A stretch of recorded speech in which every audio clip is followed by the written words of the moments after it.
Queridos irmãos, queridas irmãs, bom dia! Hoje, quarta-feira, 18 de outubro, a igreja celebra São Lucas Evangelista. Então, neste dia, peçamos a intercessão de São Lucas para toda a nossa igreja, esse homem que foi médico, pregador do Evangelho, e que esteve ali ao lado, caminhando, testemunhando com o Senhor.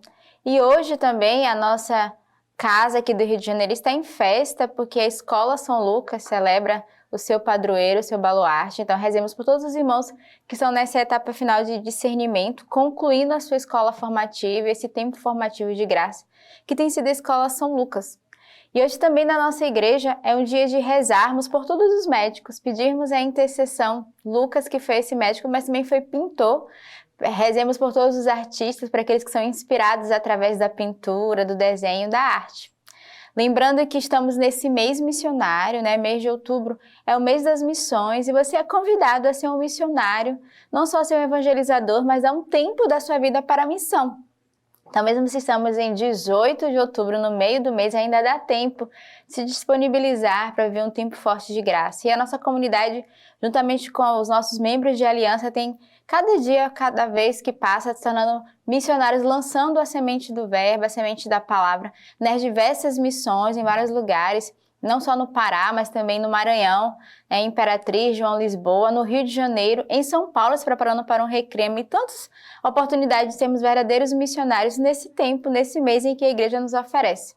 O mês de setembro foi o mês da Bíblia, o mês da palavra, então você foi convidado a meditar diariamente e ser fiel, e tenho certeza que a cada dia você tem buscado essa fidelidade da palavra de Deus. E esse mês de outubro é o mês de anunciar, é o mês de ser missionário, ser evangelizador, de não só levar a palavra de Deus, mas também de tornar acessível através da missão o contato particular com o Senhor, o contato particular com o Evangelho e com a sua palavra. A primeira leitura de hoje ela é retirada da carta de São Paulo a Timóteo. Pois Demas me abandonou por amor do mundo presente. Ele partiu para Tessalônica. Crescente para a Galácia, Tito para a Dalmácia. Somente Lucas está comigo. Toma contigo a Marcos e traze-o, pois me é útil no ministério. Eu enviei Tíquico a Éfeso. Traze-me, quando vieres, o manto que eu deixei em Troade, na casa de Carpo, e também os livros, especialmente os pergaminhos. Alexandre, o fundidor, deu provas de muita maldade para comigo. O Senhor lhe retribuirá segundo as suas obras. Tu, guarda-te também dele, porque se opôs fortemente às nossas palavras. Na primeira vez em que apresentei a minha defesa, ninguém me assistiu. Todos me abandonaram. Que isto não lhe seja imputado. Mas o Senhor me assistiu e me revestiu de força, a fim de que por mim a mensagem fosse plenamente proclamada e ouvida por todas as nações. A gente vê nessa primeira leitura o sofrimento de Paulo, Paulo que estava preso e que vai contar, todo esse sentimento de abandono, todo esse sentimento que ele viveu na prisão, tudo que ele sofreu como castigo. Mas o interessante que se percebermos, Paulo esteve durante muito tempo ali também com Lucas, afastado de Marcos. E nesse momento propício ele pede que Marcos volte de novo para perto dele, porque é útil ao seu ministério. Então é bonito que mesmo se houve uma separação de Paulo com Marcos, ele novamente pede que Marcos retorne e ele diz, ele é útil no ministério, ele que reconhece a importância de Marcos ao seu lado, como esse irmão fiel que teve várias viagens com ele. E aí a gente vai ver o grito do coração de Paulo quando ele vai dizer, todos me abandonaram. Então a gente percebe o coração dele que clama por essa presença e por essa ajuda, mas ele vai reconhecer que apesar de todos terem abandonado, o Senhor não abandonou. O último versículo, o Senhor me assistiu e me revestiu de força, a fim de que por mim a mensagem fosse plenamente proclamada e ouvida por todas as nações. Ou seja, ainda que nos sintamos abandonados por todos os lados, daquelas pessoas que estão à nossa volta, daqueles que caminham conosco, do nosso irmão de comunidade, uma certeza nós temos, o Senhor não nos abandona. E Ele nos assiste, como diz São Paulo, e nos dará a força e a coragem de continuarmos, de irmos até o fim na nossa missão, no nosso chamado. E foi essa experiência que São Paulo fez nessa carta, né, de Timóteo, a experiência de, apesar de se sentir abandonado humanamente, pela força e pela graça de Deus, ele não foi abandonado e ele pôde comunicar a palavra, proclamar a todas as nações. O salmo de hoje é o Salmo 144. Que tuas obras todas te celebrem, Senhor, e teus fiéis te bendigam. Digam da glória do teu reino e falem das tuas façanhas, para anunciar tuas façanhas aos filhos de Adão e a majestade gloriosa do teu reino. Teu reino é um reino para os séculos todos, e teu governo para gerações e gerações. O Senhor é justo em seus caminhos todos e fiel em todas as tuas obras. Está perto de todos os que invocam sinceramente. Então, o salmista hoje vai nos dar esse salmo como essa memória da graça, né, que Deus realiza com o seu povo.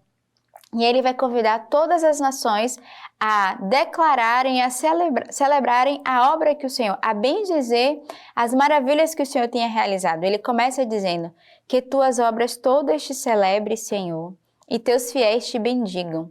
Digam da glória do teu reino e falem das tuas façanhas. Ele faz esse convite, né, a testemunhar e a reconhecer as maravilhas que o Senhor realizou no meio do seu povo. E ele vai dizer que o Senhor é esse Deus, esse rei que governa de geração em geração e que ele é justo e fiel em todas as suas obras. Então, reconhecer a fidelidade de Deus com cada um de nós nas suas obras e reconhecer a sua fidelidade conosco, no meio de nós, o amor e a misericórdia que o Senhor tem e a oportunidade de recomeçarmos sempre. O evangelho de hoje é retirado do livro de São Lucas. O Senhor designou outros 72 e os enviou 2 a 2 à sua frente, a toda a cidade e lugar aonde ele próprio devia ir. E dizia-lhe: a colheita é grande, mas os operários são poucos. Pedi, pois, ao Senhor da colheita que envie operários para a sua colheita. Ide, eis que vos envio como cordeiros entre lobos. Não leveis bolsa, nem alforge, nem sandálias, e a ninguém saudeis pelo caminho.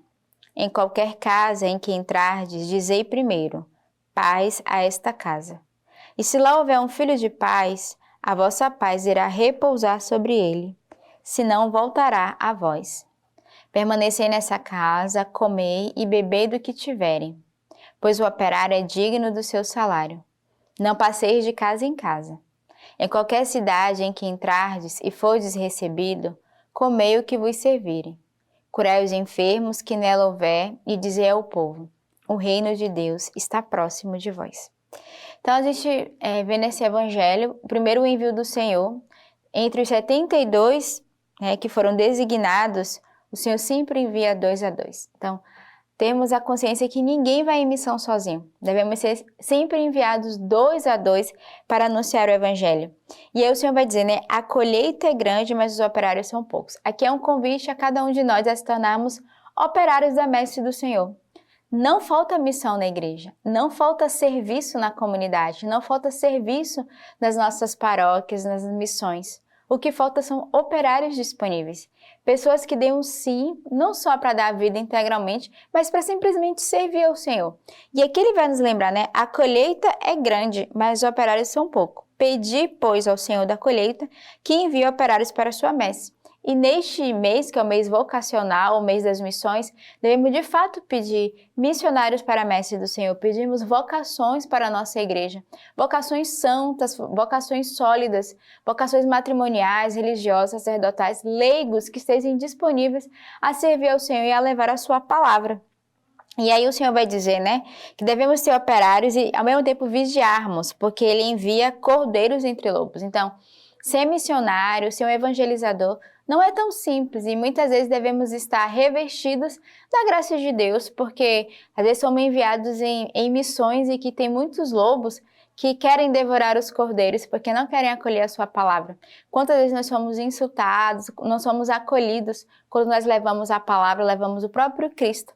Mas não devemos ter medo, devemos ter a coragem e devemos verdadeiramente anunciar, né, a missão que o Senhor nos confiou.